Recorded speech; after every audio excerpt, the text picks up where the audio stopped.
जेबे भी मोर बाहाघर हुए बाहाघर रातिरे ही मो बापा मो स्वामी को 50 लाख टंका देई कहूतिले मो झियो को छाड़पत्र दियो।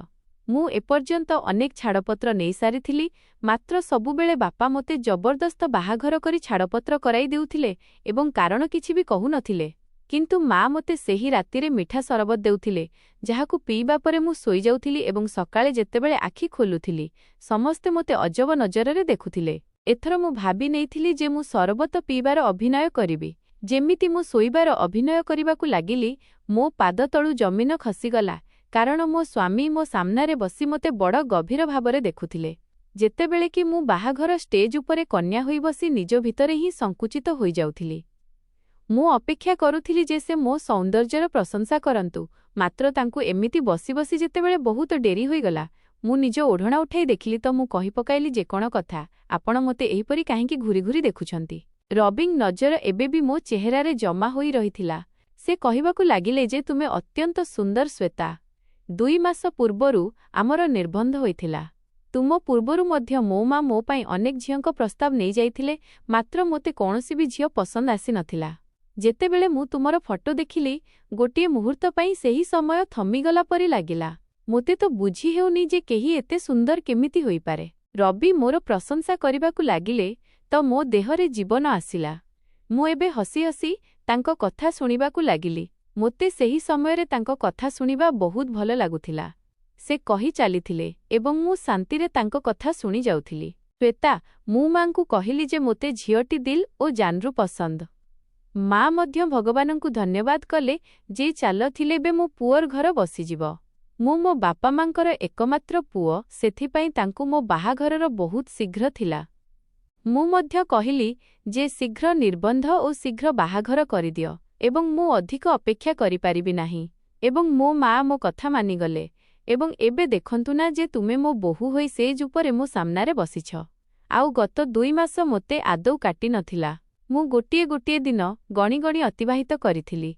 तुम सहित फोनरे कथा हेउथिली तो मन हेउथिला जे तुमकु निज पाखकु नेई आसे। श्वेता, आजि मो हृदयर समस्तंक इच्छा पूरण होईछि, मात्र दुख तो एही कथार जे मु तुमकु हासिल करिवार चेष्टा मध्य ठीक भावरे करि पारिली नाही एवं एबे अलगा हेबार समय मध्य आसी जाईछि। रबिंग शेष कथा सुनी मु चमकी पड़िली।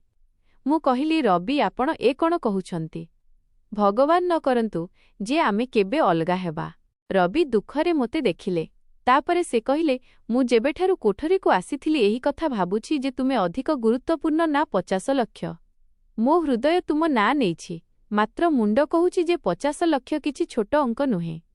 जदि मु सारा जीवन मध्य काम करे तेबे भी 50 लाख एकाठी करि पारिबि नाही। मु आश्चर्य होई कहिली, केउ 50 लाख एवं केउठु आसिला? तो एथिरे रवि कहिबाकु लागिले, तुम बापा विदाय समयरे मोते देइथिले जे तुमे जेमिति मो झियोकु विदा करि नै जाउछ, जदि सेही परे ताकु छाड़पत्र देई मो घरकु फेराई देई जिवो तेबे मु तुमकु पूरा 50 लाख देबी। मोते रविंको कथा सुनी बहुत राग आसी जाइथिला।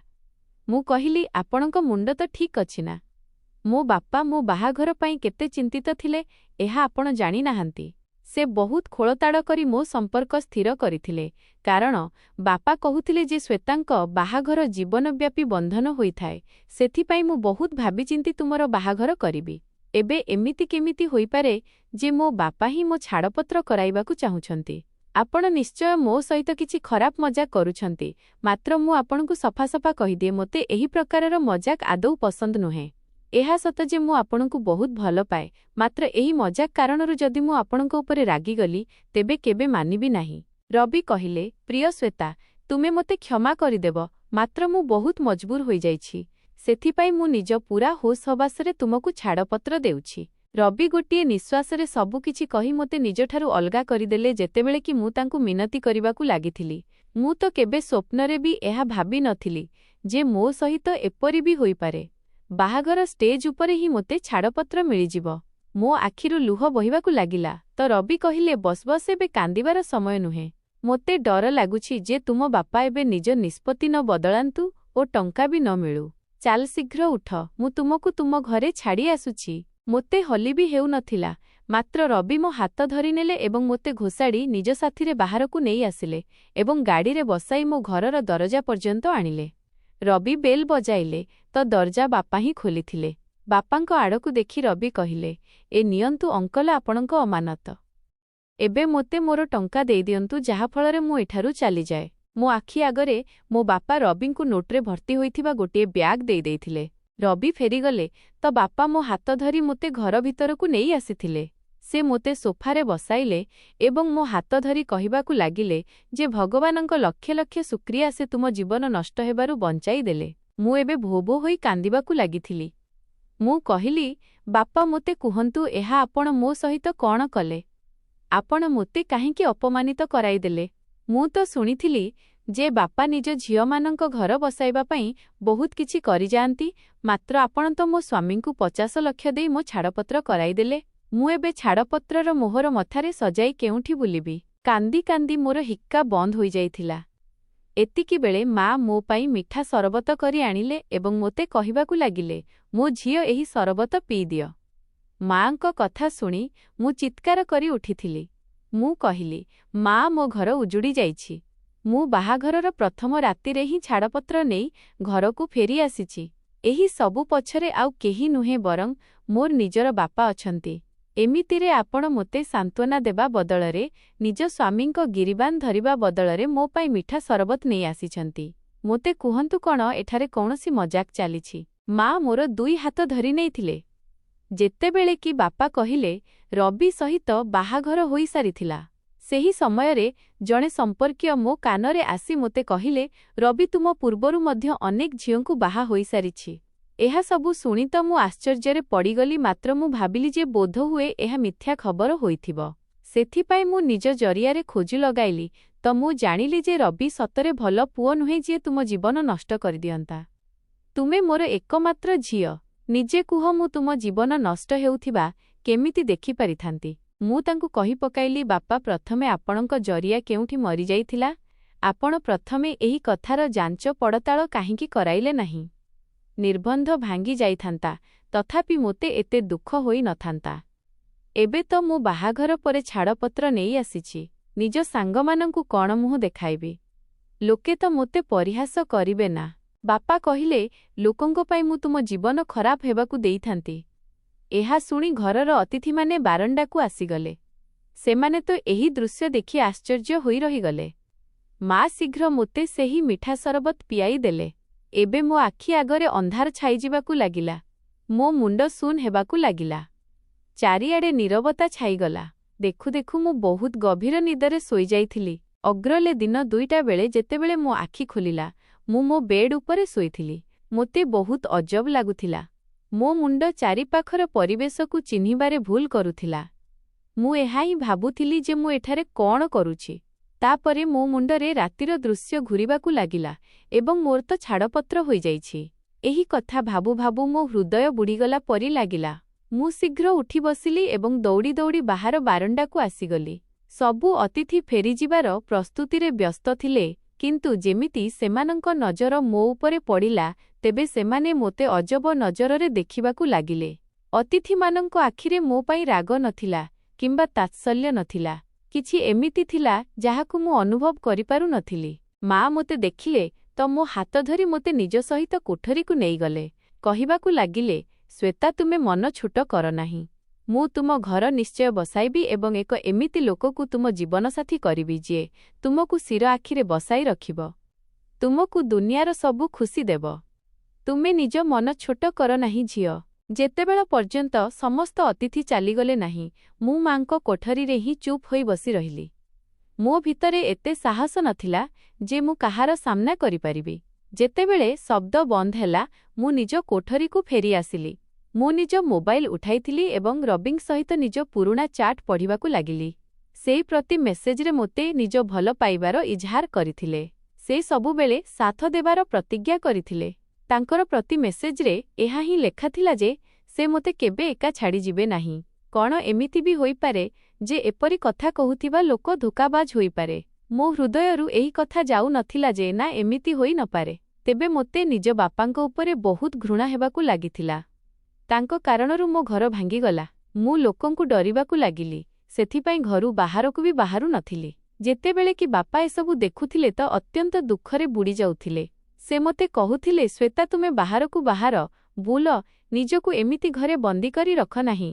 ମୁଁ ତାଙ୍କ କଥା ଗୋଟିଏ କାନରେ ଶୁଣି ଅନ୍ୟ କାନରେ ବାହାର କରିଦେଉଥିଲି, ମାତ୍ର ବାପା ମୋତେ ଜବରଦସ୍ତ ନିଜ ସହିତ ବାହାରକୁ ନେଇଯିବାକୁ ଲାଗିଲେ। ସେ ମୋତେ ବହୁତ ଅଧିକ ସମୟ ଦେଉଥିଲେ।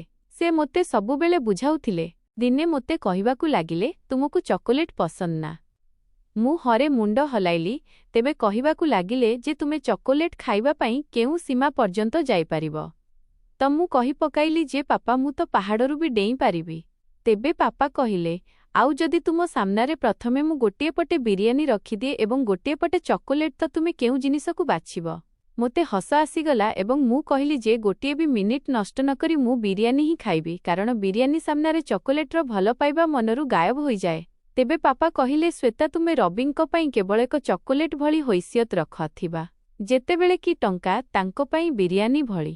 ସେ ତୁମକୁ ଟଙ୍କା ପାଇଁ ଛାଡ଼ିଦେଲେ, ତେବେ କ'ଣ ଏବେ ତୁମେ ସାରା ଜୀବନ ତାଙ୍କ ଶୋକ ନିଜ ହୃଦୟରେ ଲଗାଇ ବସି ରହିବ? ମୁଁ ପାପାଙ୍କ କଥା ଶୁଣି ଭୋ ଭୋ ହୋଇ କାନ୍ଦିବାକୁ ଲାଗିଲି। ଶେଷରେ ସେ ସତ ହିଁ ତ କହୁଥିଲେ। ରବି ଯଦି ମୋତେ ଛାଡ଼ିଥିଲେ, ତେବେ ଏଥିରେ ପାପାଙ୍କର କ'ଣ ଦୋଷ ଥିଲା? ଆଉ ନାହିଁ ଟଙ୍କାର, ବରଂ ପ୍ରକୃତ ଦୋଷୀ ତ ନିଜେ ରବି ଥିଲେ, ଯାହାଙ୍କ ନୀତି ଖରାପ ହୋଇଯାଇଥିଲା। ସେଦିନ ମୁଁ ଏତେ କାନ୍ଦିଥିଲି ଯେ ମନରୁ ରବିଙ୍କର ଖ୍ୟାଲ ସବୁଦିନ ପାଇଁ ବାହାରି ଯାଇଥିଲା। ପାପା ମୋତେ ନୂଆ ଆରମ୍ଭ ପାଇଁ ପ୍ରସ୍ତୁତ କରୁଥିଲେ। ସେ ମୋତେ ଏକ ପୁଅର ଫଟୋ ଦେଖାଇଲେ, ତ ମୁଁ ନିଜ ସହମତି ଜାହିର କରିଦେଲି। ବାପା ପୁଅ ପକ୍ଷ ଲୋକଙ୍କୁ ଘରକୁ ଡାକିଲେ ଏବଂ ମୋର ଓ କିଶନଙ୍କର ଦେଖା ମଧ୍ୟ କରାଇଦେଲେ। କିଶନ ଏକ ଭଲ ପୁଅ ଥିଲେ। ସେ କହିବାକୁ ଲାଗିଲେ, ମୁଁ ଜାଣିଲି ଯେ ଆପଣଙ୍କର ପ୍ରଥମ ବାହାଘର ଶେଷ ହୋଇଯାଇଛି। ମୁଁ ଜାଣେ ଯେ ଝିଅମାନଙ୍କ ପାଇଁ ବାହାଘର ଭାଙ୍ଗିଯିବା ବହୁତ ହିଁ ବିପଜ୍ଜନକ ଜିନିଷ ହୋଇଥାଏ ଏବଂ ତାଙ୍କୁ ବହୁତ ବଡ଼ ଆଘାତ ଲାଗେ। ମୁଁ ଆପଣଙ୍କୁ ଏହି ଦୁଃଖ ଓ ସତରୁ ବାହାର କରିବାର ପୂରା ଚେଷ୍ଟା କରିବି ଏବଂ ଆପଣଙ୍କୁ ବହୁତ ଅଧିକ ଭଲ ପାଇବା ଦେବି। କିଶନଙ୍କ କଥା ଶୁଣି ମୋ ଭିତରେ ଆଶା ଜାଗି ଉଠିଲା। ମୁଁ ପାପାଙ୍କୁ କହିଦେଇଥିଲି ଯେ ମୁଁ କିଶନଙ୍କ ସହିତ ବାହାଘର କରିବାକୁ ରାଜି ଅଛି, ମାତ୍ର ଏଥର ମୁଁ ନିର୍ବନ୍ଧ କରିବାକୁ ଚାହୁଁନଥିଲି। ମୁଁ ସିଧା ବାହାଘରର ବିକଳ୍ପ ବାଛିଲି। ସେଥିପାଇଁ ମାତ୍ର 2 ସପ୍ତାହ ପରେ ହିଁ ସେହି ଦିନ ବି ଆସିଗଲା, ବାହାଘରର ରାତି। ମୁଁ କିଶନଙ୍କ କୋଠରୀରେ ବସିଥିଲି। ସେ ବହୁତ ଖୁସି ଥିଲେ। ମୋ ପାଖକୁ ଆସିଲେ, ମୋ ଘୁଙ୍ଘଟ ଉଠାଇଲେ ଏବଂ ମୋ ହାତରେ ସୁନାମୁଦି ପିନ୍ଧାଇ କହିଲେ, ଶ୍ଵେତା, ମୁଁ ତୁମକୁ ସାରା ଜୀବନ ଖୁସି ରଖିବାର ଚେଷ୍ଟା କରିବି। ମୁଁ ହସିକରି କହିଲି, କ'ଣ ମୋତେ ଆପଣଙ୍କ କଥା ଉପରେ ବିଶ୍ୱାସ କରିନେବା ଉଚିତ?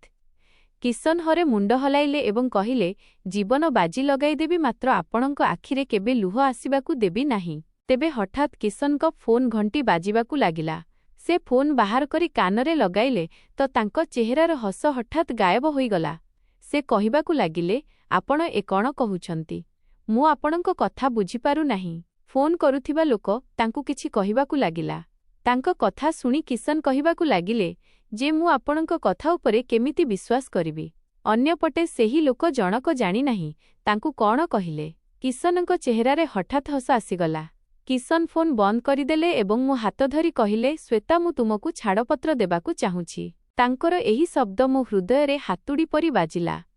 ମୁଁ ରାଗରେ କହିଲି, ତୁମେ କ'ଣ ଅସମ୍ଭବ କଥା କହୁଛ? କିଶନ କହିବାକୁ ଲାଗିଲେ, ଶ୍ଵେତା, ମୁଁ 2 ବର୍ଷ ପୂର୍ବରୁ ହିଁ ଏକ ପ୍ରାଇଭେଟ୍ କମ୍ପାନୀରେ ଚାକିରି ଆରମ୍ଭ କରିଥିଲି। ସେହି କମ୍ପାନୀ ମୋତେ ବହୁତ ଖରାପ ପରିସ୍ଥିତି ଦେଇ ଗତି କରାଇଲା। ଦରମା ମଧ୍ୟ ବହୁତ କମ୍ ଥିଲା, ଯେତେବେଳେ କି ମୋ ଦକ୍ଷତା ସାମ୍ନାରେ ଏତେ ଛୋଟ ଚାକିରି ଆଦୌ ମାନୁ ନଥିଲା। ଯଦିଓ ସେହି କମ୍ପାନୀ ଲୋକେ ମୋ କାରଣରୁ ବହୁତ ଉନ୍ନତି କଲେ, କିନ୍ତୁ ତଥାପି ମୋ ଦରମା ବଢ଼ିଲା ନାହିଁ କିମ୍ବା ମୋତେ କୌଣସି ସମ୍ମାନ ଦିଆଗଲା ନାହିଁ। ଯେଉଁଦିନ ମୁଁ ତୁମକୁ ଭେଟିବାକୁ ତୁମ ଘରକୁ ଆସିଥିଲି, ସେତେବେଳେ ତୁମ ବାପା କହିବାକୁ ଲାଗିଲେ, ମୋତେ କୁହ କିଶନ, ତୁମ ଜୀବନର ସବୁଠାରୁ ବଡ଼ ଇଚ୍ଛା କ'ଣ ଅଟେ? ଏଥିରେ ମୁଁ ତାଙ୍କୁ କହିଲି ଯେ ଯଦି ମୋତେ 20 ଲକ୍ଷ ଟଙ୍କା ମିଳିଯାଏ, ତେବେ ମୁଁ ନିଜର ବ୍ୟବସାୟ ଆରମ୍ଭ କରିବାକୁ ଚାହୁଁଛି। ଏବେ ତୁମ ବାପାଙ୍କ ଫୋନ୍ ଆସିଥିଲା। ସେ ମୋତେ 50 ଲକ୍ଷ ଟଙ୍କା ଦେବାକୁ ରାଜି ଅଛନ୍ତି। ବଦଳରେ ସେମାନଙ୍କୁ ମୋ ପାଖରୁ ତୁମ ପାଇଁ ଛାଡ଼ପତ୍ର ଦରକାର। ମୁଁ ତୁମକୁ ଛାଡ଼ପତ୍ର ଆଦୌ ଦେଇ ନଥାନ୍ତି। ଗୋଟିଏ ପଟେ ତୁମେ ଥିଲ, ଆଉ ଅନ୍ୟ ପଟେ ମୋର ଏକ ବହୁତ ବଡ଼ ସ୍ୱପ୍ନ। ଚାଲନ୍ତୁ, ମୁଁ ତୁମକୁ ଘରେ ଛାଡ଼ିଦେଉଛି, କାରଣ ଏବେ ଆମେ ଦୁହେଁ ପରସ୍ପର ପାଇଁ ଅଲଗା ହୋଇସାରିଛୁ। ତାଙ୍କର ଏହି କଥା ଶୁଣି ମୋ ମୁଣ୍ଡ ବୁଲାଇବାକୁ ଲାଗିଲା। ରାଗରେ ମୋ ଗାଲ ଲାଲ ହୋଇଯାଇଥିଲା। ମୁଁ ଗର୍ଜନ କରି କହିଲି, ଯିବି ନାହିଁ ମୁଁ ତୁମ ସହିତ। ମୁଁ ନିଜେ ଚାଲିଯିବି। କିଶନ ହସିକରି କହିଲେ, ୟାର ମୋର ମଜବୁରି ହେଉଛି ଯେ ତୁମ ବାପା ମୋତେ କହିଛନ୍ତି ଯେ ଯଦି ତୁମେ ମୋ ଝିଅକୁ ଛାଡ଼ିବାକୁ ଆସ, ତେବେ ହିଁ ତୁମକୁ ଟଙ୍କା ଦେବି। ସେଥିପାଇଁ ଯଦି ମୋତେ ତୁମ ସହିତ ଜବରଦସ୍ତ ମଧ୍ୟ କରିବାକୁ ପଡ଼େ, ତେବେ ମୁଁ ସେଥିରୁ ବି ପଛଘୁଞ୍ଚା ଦେବି ନାହିଁ। ମୁଁ ମୁଣ୍ଡ ହଲାଇ ଦେଇଥିଲି। ମୁଁ କିଛି ନ କହି କିଶନଙ୍କ ସହିତ ଚାଲିଲି। ଯେଉଁ ପୁରୁଷ ମୋତେ ଟଙ୍କା ପାଇଁ ଛାଡ଼ପତ୍ର ଦେଇପାରୁଥିଲା ତେବେ ସେ କିଛି ବି କରିପାରେ। ଘରର ଦରଜାରେ କିଶନ ହିଁ ବେଲ୍ ବଜାଇଲେ। ଯେତେବେଳେ କି ବାପା ମୋତେ ଦେଖି କହିଲେ, ଆସିଗଲୁ ମୋ ଝିଅ। ସେ ଏମିତି ଢଙ୍ଗରେ ମୋତେ ପଚାରୁଥିଲେ ଯେମିତିକି କୌଣସି କଥା ହୋଇନାହିଁ। ଏମିତି ଲାଗୁଥିଲା ଯେମିତି ମୁଁ କେଉଁଠି ବୁଲିବାକୁ ଯାଇଥିଲି ଏବଂ ସେଠାରୁ ଫେରିଛି। ମୁଁ କିଛି କହିଲି ନାହିଁ। ବାପା ବାହାରକୁ ବାହାରି କିଶନଙ୍କ ସହିତ କଥାବାର୍ତ୍ତା କରିବାକୁ ଲାଗିଲେ। ତେବେ ମୋ ମା ମୋ ପାଇଁ ସେହି ମିଠା ସରବତ ପୁଣିଥରେ ନେଇ ଆସିଲେ। ମା ଓ ବାପା ଦ୍ୱିତୀୟ ଥର ମଧ୍ୟ ମୋ ଘର ଉଜାଡ଼ି ଦେଇଥିଲେ। ତେବେ ମୋତେ ପଛରୁ ପାପାଙ୍କ ସ୍ୱର ଶୁଣାଗଲା ଯେ କିଶନ ଏକ ଭଲ ପୁଅ ନଥିଲେ, ସେ ତୁମକୁ ଖୁସିରେ ରଖିପାରି ନଥାନ୍ତେ। ମୁଁ ରାଗରେ କହିଲି, ପାପା ମୋତେ ଆଶ୍ଚର୍ଯ୍ୟ ଲାଗୁଛି ଯେ ଆପଣ କୋଟି କୋଟି ଟଙ୍କାର ବ୍ୟବସାୟ ଏକା କେମିତି ସମ୍ଭାଳିଛନ୍ତି ଯେତେବେଳେ କି ଆପଣଙ୍କ ଭିତରେ ତ କୌଣସି ନିଷ୍ପତ୍ତି ନେବାର ଶକ୍ତି ହିଁ ନାହିଁ। ଆପଣଙ୍କୁ ଏତିକି ବି ଜଣା ନାହିଁ ଯେ ଆପଣଙ୍କ ସାମ୍ନାରେ ବସିଥିବା ଲୋକ ଭଲ ନା ଧୋକାବାଜ। ଆପଣଙ୍କୁ ଯଦି କିଶନ ଉପରେ ସନ୍ଦେହ ଥିଲା ତେବେ ଆପଣ ତାଙ୍କ ସହିତ ମୋ ବାହାଘର କରାଇଲେ କାହିଁକି? ଯେବେ ବି ମୋର ବାହାଘର ହୁଏ, ବାହାଘର ରାତିରେ ହିଁ ମୋ ବାପା ମୋ ସ୍ୱାମୀଙ୍କୁ 50 ଲକ୍ଷ ଟଙ୍କା ଦେଇ କହୁଥିଲେ, ମୋ ଝିଅକୁ ଛାଡ଼ପତ୍ର ଦିଅ। ମୁଁ ଏପର୍ଯ୍ୟନ୍ତ ଅନେକ ଛାଡ଼ପତ୍ର ନେଇସାରିଥିଲି, ମାତ୍ର ସବୁବେଳେ ବାପା ମୋତେ ଜବରଦସ୍ତ ବାହାଘର କରି ଛାଡ଼ପତ୍ର କରାଇ ଦେଉଥିଲେ ଏବଂ କାରଣ କିଛି ବି କହୁନଥିଲେ। କିନ୍ତୁ ମା ମୋତେ ସେହି ରାତିରେ ମିଠା ସରବତ ଦେଉଥିଲେ, ଯାହାକୁ ପିଇବା ପରେ ମୁଁ ଶୋଇଯାଉଥିଲି ଏବଂ ସକାଳେ ଯେତେବେଳେ ଆଖି ଖୋଲୁଥିଲି, ସମସ୍ତେ ମୋତେ ଅଜବ ନଜରରେ ଦେଖୁଥିଲେ। ଏଥର ମୁଁ ଭାବି ନେଇଥିଲି ଯେ ମୁଁ ସରବତ ପିଇବାର ଅଭିନୟ କରିବି। ଯେମିତି ମୁଁ ଶୋଇବାର ଅଭିନୟ କରିବାକୁ ଲାଗିଲି, ମୋ ପାଦ ତଳୁ ଜମିନ ଖସିଗଲା, କାରଣ ମୋ ସ୍ୱାମୀ ମୋ ସାମ୍ନାରେ ବସି ମୋତେ ବଡ଼ ଗଭୀର ଭାବରେ ଦେଖୁଥିଲେ। ଯେତେବେଳେ କି ମୁଁ ବାହାଘର ଷ୍ଟେଜ୍ ଉପରେ କନ୍ୟା ହୋଇ ବସି ନିଜ ଭିତରେ ହିଁ ସଙ୍କୁଚିତ ହୋଇଯାଉଥିଲି। ମୁଁ ଅପେକ୍ଷା କରୁଥିଲି ଯେ ସେ ମୋ ସୌନ୍ଦର୍ଯ୍ୟର ପ୍ରଶଂସା କରନ୍ତୁ, ମାତ୍ର ତାଙ୍କୁ ଏମିତି ବସି ବସି ଯେତେବେଳେ ବହୁତ ଡେରି ହୋଇଗଲା, ମୁଁ ନିଜ ଓଢ଼ଣା ଉଠାଇ ଦେଖିଲି ତ ମୁଁ କହିପକାଇଲି ଯେ କ'ଣ କଥା, ଆପଣ ମୋତେ ଏହିପରି କାହିଁକି ଘୁରି ଘୁରି ଦେଖୁଛନ୍ତି? ରବିଙ୍କ ନଜର ଏବେ ବି ମୋ ଚେହେରାରେ ଜମା ହୋଇ ରହିଥିଲା। ସେ କହିବାକୁ ଲାଗିଲେ ଯେ ତୁମେ ଅତ୍ୟନ୍ତ ସୁନ୍ଦର ଶ୍ୱେତା। 2 ମାସ ପୂର୍ବରୁ ଆମର ନିର୍ବନ୍ଧ ହୋଇଥିଲା। ତୁମ ପୂର୍ବରୁ ମଧ୍ୟ ମୋ ମା ମୋ ପାଇଁ ଅନେକ ଝିଅଙ୍କ ପ୍ରସ୍ତାବ ନେଇଯାଇଥିଲେ, ମାତ୍ର ମୋତେ କୌଣସି ବି ଝିଅ ପସନ୍ଦ ଆସିନଥିଲା। ଯେତେବେଳେ ମୁଁ ତୁମର ଫଟୋ ଦେଖିଲି, ଗୋଟିଏ ମୁହୂର୍ତ୍ତ ପାଇଁ ସେହି ସମୟ ଥମିଗଲା ପରି ଲାଗିଲା। ମୋତେ ତ ବୁଝି ହେଉନି ଯେ କେହି ଏତେ ସୁନ୍ଦର କେମିତି ହୋଇପାରେ। ରବି ମୋର ପ୍ରଶଂସା କରିବାକୁ ଲାଗିଲେ ତ ମୋ ଦେହରେ ଜୀବନ ଆସିଲା। ମୁଁ ଏବେ ହସି ହସି ତାଙ୍କ କଥା ଶୁଣିବାକୁ ଲାଗିଲି। ମୋତେ ସେହି ସମୟରେ ତାଙ୍କ କଥା ଶୁଣିବା ବହୁତ ଭଲ ଲାଗୁଥିଲା। ସେ କହି ଚାଲିଥିଲେ ଏବଂ ମୁଁ ଶାନ୍ତିରେ ତାଙ୍କ କଥା ଶୁଣି ଯାଉଥିଲି। ଶ୍ୱେତା, ମୁଁ ମାଙ୍କୁ କହିଲି ଯେ ମୋତେ ଝିଅଟି ଦିଲ୍ ଓ ଜାନ୍‌ରୁ ପସନ୍ଦ। ମା ମଧ୍ୟ ଭଗବାନଙ୍କୁ ଧନ୍ୟବାଦ କଲେ ଯେ ଚାଲତି ଏବେ ମୋ ପୁଅର ଘର ବସିଯିବ। ମୁଁ ମୋ ବାପା ମାଙ୍କର ଏକମାତ୍ର ପୁଅ, ସେଥିପାଇଁ ତାଙ୍କୁ ମୋ ବାହାଘରର ବହୁତ ଶୀଘ୍ର ଥିଲା। ମୁଁ ମଧ୍ୟ କହିଲି ଯେ ଶୀଘ୍ର ନିର୍ବନ୍ଧ ଓ ଶୀଘ୍ର ବାହାଘର କରିଦିଅ ଏବଂ ମୁଁ ଅଧିକ ଅପେକ୍ଷା କରିପାରିବି ନାହିଁ ଏବଂ ମୋ ମା ମୋ କଥା ମାନିଗଲେ ଏବଂ ଏବେ ଦେଖନ୍ତୁ ନା ଯେ ତୁମେ ମୋ ବୋହୂ ହୋଇ ସେଜ୍ ଉପରେ ମୋ ସାମ୍ନାରେ ବସିଛ। ଆଉ ଗତ 2 ମାସ ମୋତେ ଆଦୌ କାଟିନଥିଲା। ମୁଁ ଗୋଟିଏ ଗୋଟିଏ ଦିନ ଗଣି ଗଣି ଅତିବାହିତ କରିଥିଲି। ତୁମ ସହିତ ଫୋନରେ କଥା ହେଉଥିଲି ତ ମନ ହେଉଥିଲା ଯେ ତୁମକୁ ନିଜ ପାଖକୁ ନେଇ ଆସେ। ଶ୍ୱେତା, ଆଜି ମୋ ହୃଦୟର ସମସ୍ତ ଇଚ୍ଛା ପୂରଣ ହୋଇଛି, ମାତ୍ର ଦୁଃଖ ତ ଏହି କଥାର ଯେ ମୁଁ ତୁମକୁ ହାସଲ କରିବାର ଚେଷ୍ଟା ମଧ୍ୟ ଠିକ୍ ଭାବରେ କରିପାରିଲି ନାହିଁ ଏବଂ ଏବେ ଅଲଗା ହେବାର ସମୟ ମଧ୍ୟ ଆସିଯାଇଛି। ରବିଙ୍କ ଶେଷ କଥା ଶୁଣି ମୁଁ ଚମକି ପଡ଼ିଲି। ମୁଁ କହିଲି, ରବି, ଆପଣ ଏ କ'ଣ କହୁଛନ୍ତି? ଭଗବାନ ନ କରନ୍ତୁ ଯେ ଆମେ କେବେ ଅଲଗା ହେବା। ରବି ଦୁଃଖରେ ମୋତେ ଦେଖିଲେ। ତାପରେ ସେ କହିଲେ, ମୁଁ ଯେବେଠାରୁ କୋଠରୀକୁ ଆସିଥିଲି ଏହି କଥା ଭାବୁଛି ଯେ ତୁମେ ଅଧିକ ଗୁରୁତ୍ୱପୂର୍ଣ୍ଣ ନା 50 ଲକ୍ଷ। ମୋ ହୃଦୟ ତୁମ ନାଁ ନେଇଛି, ମାତ୍ର ମୁଣ୍ଡ କହୁଛି ଯେ 50 ଲକ୍ଷ କିଛି ଛୋଟ ଅଙ୍କ ନୁହେଁ। ଯଦି ମୁଁ ସାରା ଜୀବନ ମଧ୍ୟ କାମ କରେ ତେବେ ବି 50 ଲକ୍ଷ ଏକାଠି କରିପାରିବି ନାହିଁ। ମୁଁ ଆଶ୍ଚର୍ଯ୍ୟ ହୋଇ କହିଲି, କେଉଁ 50 ଲକ୍ଷ ଏବଂ କେଉଁଠୁ ଆସିଲା? ତ ଏଥିରେ ରବି କହିବାକୁ ଲାଗିଲେ, ତୁମ ବାପା ବିଦାୟ ସମୟରେ ମୋତେ ଦେଇଥିଲେ ଯେ ତୁମେ ଯେମିତି ମୋ ଝିଅକୁ ବିଦା କରି ନେଇଯାଉଛ, ଯଦି ସେହିପରି ତାକୁ ଛାଡ଼ପତ୍ର ଦେଇ ମୋ ଘରକୁ ଫେରାଇ ଦେଇଯିବ ତେବେ ମୁଁ ତୁମକୁ ପୂରା 50 ଲକ୍ଷ ଦେବି। ମୋତେ ରବିଙ୍କ କଥା ଶୁଣି ବହୁତ ରାଗ ଆସିଯାଇଥିଲା। ମୁଁ କହିଲି, ଆପଣଙ୍କ ମୁଣ୍ଡ ତ ଠିକ୍ ଅଛି ନା? ମୋ ବାପା ମୋ ବାହାଘର ପାଇଁ କେତେ ଚିନ୍ତିତ ଥିଲେ ଏହା ଆପଣ ଜାଣିନାହାନ୍ତି। ସେ ବହୁତ ଖୋଳତାଡ଼ କରି ମୋ ସମ୍ପର୍କ ସ୍ଥିର କରିଥିଲେ, କାରଣ ବାପା କହୁଥିଲେ ଯେ ଶ୍ୱେତାଙ୍କ ବାହାଘର ଜୀବନବ୍ୟାପୀ ବନ୍ଧନ ହୋଇଥାଏ। ସେଥିପାଇଁ ମୁଁ ବହୁତ ଭାବିଚିନ୍ତି ତୁମର ବାହାଘର କରିବି। एबे एमिति केमिति होइपारे जे मो बापा ही मो छाड़पत्र कराइबाकू चाहुछंती। आपण निश्चय मो सहित किछि खराब मजाक करूछंती, मात्र मु आपणकू सफा सफा कहिदिए मोते एही प्रकारर मजाक आदौ पसंद नुहे। एहा सत जे मु आपणकू बहुत भल पाए, मात्र एही मजाक कारणरू जदि मु आपणक उपरे रागिगली तेबे केबे मानिबी नाही। रवि कहिले, प्रिय श्वेता, तुमे मोते क्षमा करिदेब, मात्र मु बहुत मजबूर होई जाइछि, सेथिपाई मु निज पूरा होश हबासरे तुमकू छाड़पत्र देउछि। रवि गोटिए निश्वासरे सबुकिछि कहि मोते निजठारु अलगा करिदेले जेतेबेले कि मु तांकू मिनती करिबाकू लागिथिली। मु तो केबे स्वप्नरे भी एहा भाबी नथिली जे मो सहित एपरि भी होइपारे। बाहागर स्टेज उपरे ही मोते छाड़पत्र मिलिजिब। मो आखिरु लुह बहिबाकू लागिला तो रवि कहिले, बस बस एबे कांदिबार समय नुहे। मोते डर लागुछि जे तुम बापा एबे निज निष्पत्ति न बदलांतु ओ टंका भी न मिलू। चाल शीघ्र उठ, मु तुमकू तुम घरे छाड़ी आसुछि। मोते हली भी हेउ नथिला, मात्र रवि मो हाथ धरि नेले एवं मोते घोषाड़ी निज साथिरे बाहारकू नेई आसिले एवं गाड़ीरे बसाई मो घरर दरजा पर्यंत आनिले। रवि बेल बजाइले तो दरजा बापा ही खोलिथिले। बापांको आड़कू देखि रवि कहिले, ए नियंतु अंकल आपणको अमानत। एबे मोते मोर टंका देई दियंतु जाहा फलरे मु एठारु चाली जाए। मो आखि आगरे मो बापा रविंकु नोट्रे भर्ती होइथिबा गोटिए ब्याग देई देइथिले। रवि फेरीगले तो बापा मो हाथ धरी मोते घर भितरकू नेई आसिथिले। से मोते सोफारे बसाइले एवं मो हाथ धरी कहिबाकू लागिले जे भगवानंक लक्षे लक्षे शुक्रिया से तुम जीवन नष्ट हेबारु बंचाई देले। मु एबे भोभो होई कांदिबाकू लागिथिली। मु कहिली, बापा मोते कुहंतु एहा आपण मो सहित कौन कले? आपण मोते काहींकी अपमानित कराइदेले? मु तो सुनिथिली जे बापा निज झियमानंक घर बसाइबा पई बहुत किछि करि जांती, मात्र आपण तो मो स्वामींकू 50 लाख देई मो छाड़पत्र कराइदेले। मु एबे छाड़पत्रर मोहर मथारे सजाई केउठी बुलिबी। कांदी कांदी मोर हिक्का बंद होई जाइथिला। एतिकी बेले मा मो पई मिठा सरबत करि आनिले एवं मोते कहिबाकू लागिले, मो झियो एही सरबत पी दियो। मांको कथा सुनी मु चित्कार करि उठिथिली। मु कहिली, मा मो घर उजुड़ी जाइछि। मु बाहाघरर प्रथम रातिरे ही छाड़पत्र नेई घरकू फेरी आसिछि। एही सबु पछरे आउ केही नुहे बरं मोर निजर बापा अछंती। एमितिरे आपण मोते सांत्वना देबा बदलरे निज स्वामींको गिरिबान धरिबा बदलरे मो पई मिठा सरबत नेई आसिछंती। मोते कुहंतु कोन एठारे कौनसी मजाक चालिछि? मा मोर 2 हाथ धरि नेइथिले। जेतेबेले कि बापा कहिले रवि सहित बाहाघर होई सारिथिला, सेही समयरे जणे संपर्कीय मो कानरे आसी मोते कहिले, रवि तुम पूर्वरु मध्य अनेक झियंकू बाहा होई सारिछि। एहा सबु सुनी तो मु आश्चर्यरे पड़ीगली, मात्र मु भाबिली जे बोध हुए एहा मिथ्या खबर होइथिबो। सेथिपाई मु निज जरियारे खोज लगाइली तो मु जानिली जे रवि सतरे भल पुओ नुहे जे तुम जीवन नष्ट करि दियंता।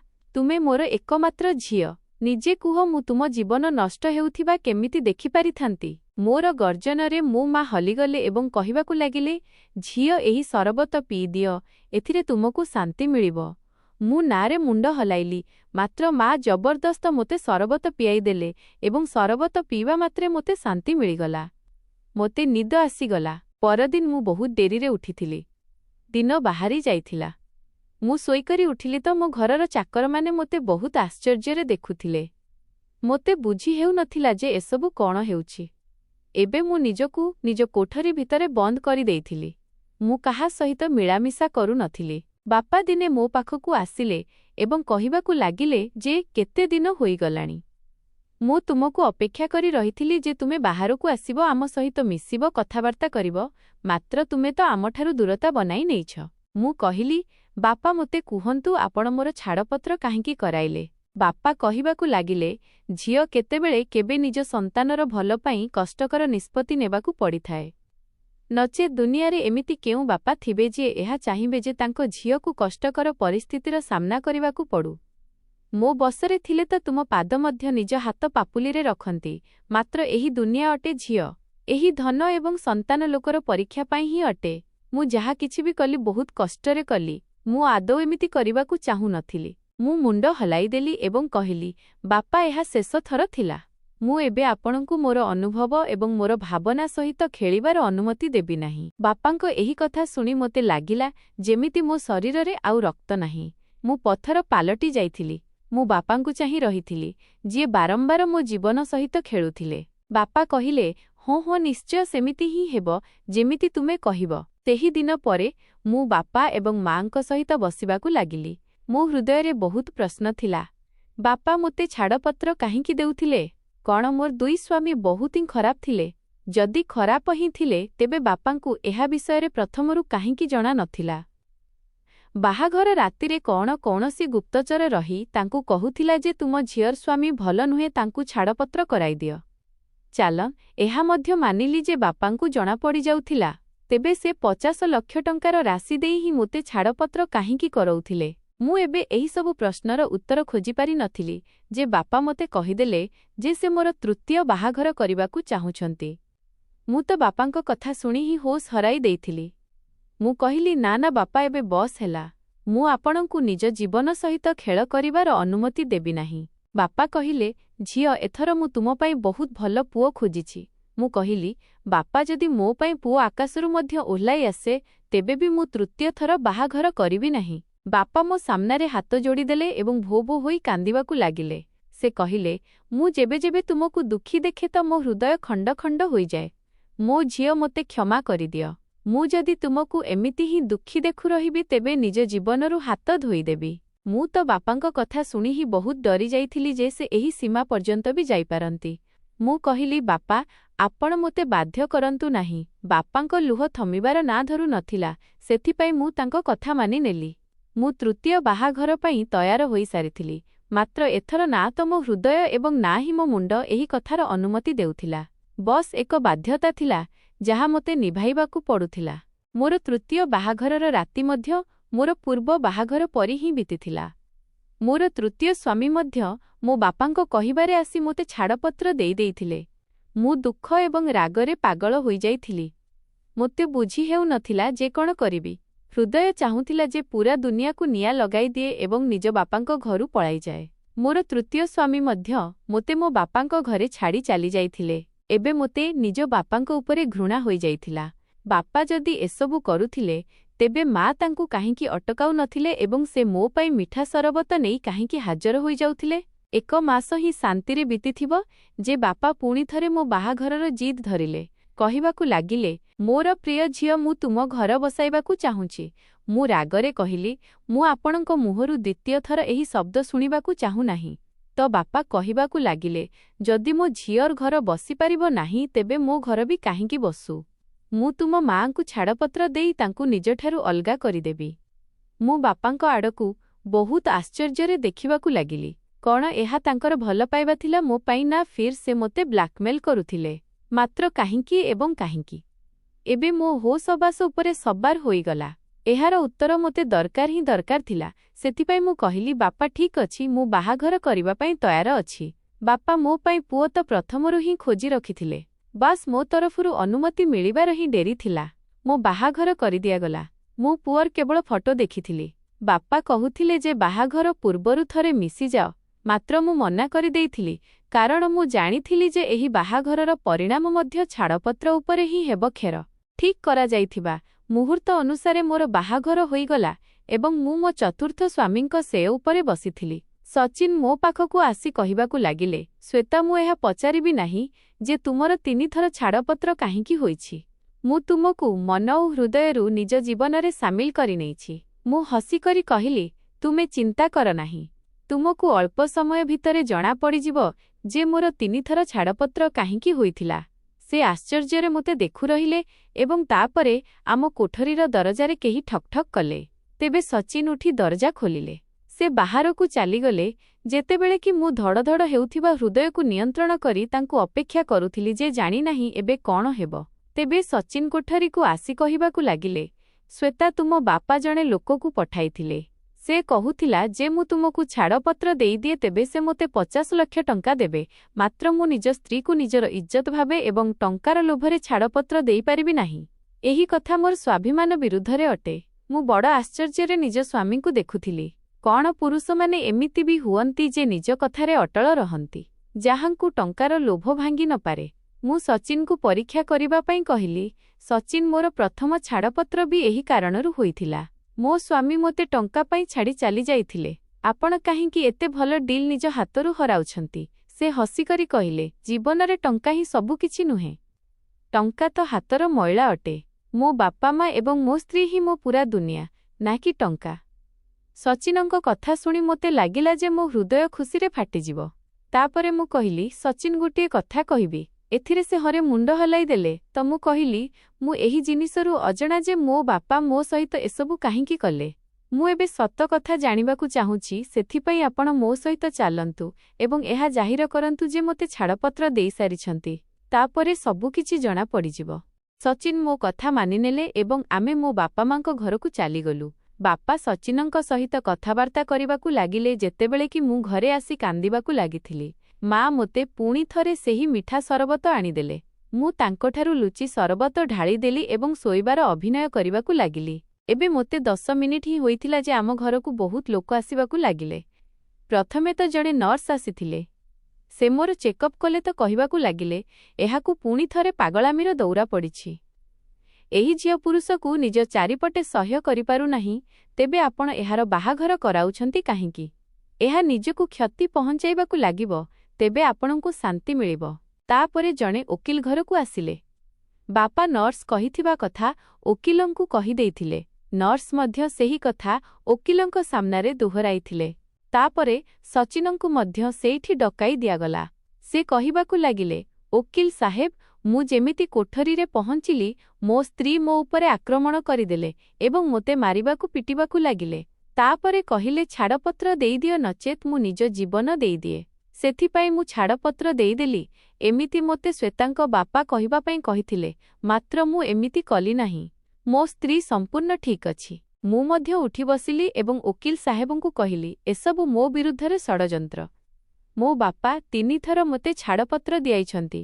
ଓକିଲ ମୁଣ୍ଡ ହଲାଇଲେ ଏବଂ କହିଲେ, ଶ୍ୱେତା, ଆପଣଙ୍କ ସଗା ବାପା ମରିବା ପୂର୍ବରୁ ନିଜ ସମସ୍ତ ସମ୍ପତ୍ତି ଆପଣଙ୍କ ନାମରେ କରିଦେଇଥିଲେ, ମାତ୍ର ତାଙ୍କ ୱିଲ୍ରେ ଏହି ସର୍ତ୍ତ ଥିଲା, ଯେତେବେଳ ପର୍ଯ୍ୟନ୍ତ ଆପଣଙ୍କ ଘର ବସିନାହିଁ, ଏହି ସମ୍ପତ୍ତି ଆପଣଙ୍କ ନାମରେ ଟ୍ରାନ୍ସଫର ହୋଇପାରିବ ନାହିଁ। ଆପଣଙ୍କ ସାବତ ବାପା ବୋଧହୁଏ ସେଥିପାଇଁ ଏହି ଖେଳ ଖେଳୁଥିବେ। ସେ ପ୍ରତିଥର ଆପଣଙ୍କୁ ଛାଡ଼ପତ୍ର ଦିଆଇ ମୋତେ ଡାକୁଥିଲେ ଏବଂ କହୁଥିଲେ ଯେ ମୋ ଝିଅ ଘର ବସାଇବା ପାଇଁ ଯୋଗ୍ୟ ନୁହେଁ। ତା ସହିତ ମାନସିକ ସମସ୍ୟା ଅଛି ଏବଂ ତାପରେ ଏମିତି ହିଁ ମିଥ୍ୟା ଆପଣଙ୍କ ସ୍ୱାମୀ ମଧ୍ୟ ଦେଉଥିଲେ। ମୁଁ ହକ୍କାବକ୍କା ରହିଗଲି। କଣ ସତରେ ଏହି ଲୋକ ଯାହାଙ୍କୁ ମୁଁ ସାରା ଜୀବନ ବାପାଙ୍କ ପରି ଚାହିଁଲି, ସେ ମୋର ସଗା ବାପା ନଥିଲେ? ମୁଁ କହିଲି, ମା, ଯଦି ଏହି ଲୋକ ମୋର ସଗା ବାପା ନଥିଲେ, ତେବେ କଣ ହେଲା? ତୁମେ ତ ମୋର ସଗା ମା ଥିଲ ନା? ତାପରେ ତୁମେ ଏସବୁ କାହିଁକି କଲ? ଏଥିରେ ସଚିନ କହିବାକୁ ଲାଗିଲେ, ମୁଁ କହୁଛି, ତୁମ ମା ତୁମ ବାପାଙ୍କ ସହିତ ରହୁଥିବା ସମୟରେ ଏହି ଲୋକ ସହିତ ପ୍ରେମ ସମ୍ପର୍କ ବଢ଼ାଇ ଦେଇଥିଲେ ଏବଂ ତାପରେ ତାଙ୍କ ସହିତ ଘରୁ ପଳାଇ ଯାଇ ଛାଡ଼ପତ୍ର ନେଇଯାଇଥିଲେ। ତୁମର ସଗା ବାପା ଏହି ଆଘାତରେ ମରିଯାଇଥିଲେ, ସେଥିପାଇଁ ସେ ଏମିତି ୱିଲ୍ କରିଥିଲେ। ତୁମ ମାଙ୍କ ଆଖିରୁ ବୋଧହୁଏ ଏପର୍ଯ୍ୟନ୍ତ ଏହି ଲୋକର ପ୍ରେମର ପଟି ହଟିନାହିଁ ଯେ ସେ ତୁମ ସହିତ ଏସବୁ କରିବାରୁ ନିବୃତ୍ତ ହେଉନାହାନ୍ତି। ମୁଁ ଭୋ ଭୋ ହୋଇ କାନ୍ଦିବାକୁ ଲାଗିଥିଲି। ଆଜି ମୁଁ ଭରା ଦୁନିଆରେ ଏକା ରହିଗଲି। ସଚିନ ହିଁ ମୋତେ ସାହାଯ୍ୟ ଦେଇଥିଲେ। ମୁଁ ନିଜ ବାପା ମାଙ୍କ ବିରୁଦ୍ଧରେ ଠକେଇର ମାମଲା ଦାୟର କରିଦେଲି। ସେମାନଙ୍କୁ ପୋଲିସ ଧରି ନେଇଗଲା। ଯେଉଁ ଲୋକମାନେ ମୋ ଉପରେ ଦୟା କରିନଥିଲେ, ଭଲ ମୁଁ ସେମାନଙ୍କ ଉପରେ ଦୟା କେମିତି କରିପାରିବି? ତାପରେ ଯେତେବେଳ ପର୍ଯ୍ୟନ୍ତ ଏହି ଲୋକମାନଙ୍କୁ ଦଣ୍ଡ ନ ମିଳିବ, ସେମାନଙ୍କ ଆଚରଣ ବଦଳିବାର ନଥିଲା। ସମସ୍ତ ସମ୍ପତ୍ତି ମୋର ହୋଇସାରିଛି। ମୁଁ ଏବେ ସଚିନ ହିଁ ସବୁ ଜିନିଷର ଧ୍ୟାନ ରଖୁଛୁ। ସତ କଥା, ଯେ ଟଙ୍କା ବହୁତ ଖରାପ ପରୀକ୍ଷା ଅଟେ। ଏହା ନିଜ ସଗା ଲୋକଙ୍କ ରକ୍ତକୁ ଧଳା କରିଦିଏ।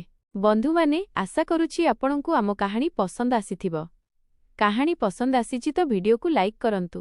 ଚ୍ୟାନେଲରେ ନୂଆ ଅଛନ୍ତି ତ ଚ୍ୟାନେଲକୁ ସବସ୍କ୍ରାଇବ୍ କରନ୍ତୁ ଏବଂ ହୁଁ ନୋଟିଫିକେସନ୍ ବେଲ୍ ଜରୁର ଦବାନ୍ତୁ, ଯାହାଫଳରେ ପରବର୍ତ୍ତୀ ଅପଡେଟ୍ ସବୁଠାରୁ ପ୍ରଥମେ ଆପଣଙ୍କୁ ମିଳିବ। ଏହି କାହାଣୀଟି ଏକ ବହୁତ ବଡ଼ ଶିକ୍ଷା ଦିଏ, ଯେଉଁ ସମ୍ପର୍କର ଅପେକ୍ଷା କିଛି ଲୋକଙ୍କ ପାଇଁ ଟଙ୍କା କେତେ ଗୁରୁତ୍ୱପୂର୍ଣ୍ଣ ହୋଇଯାଏ।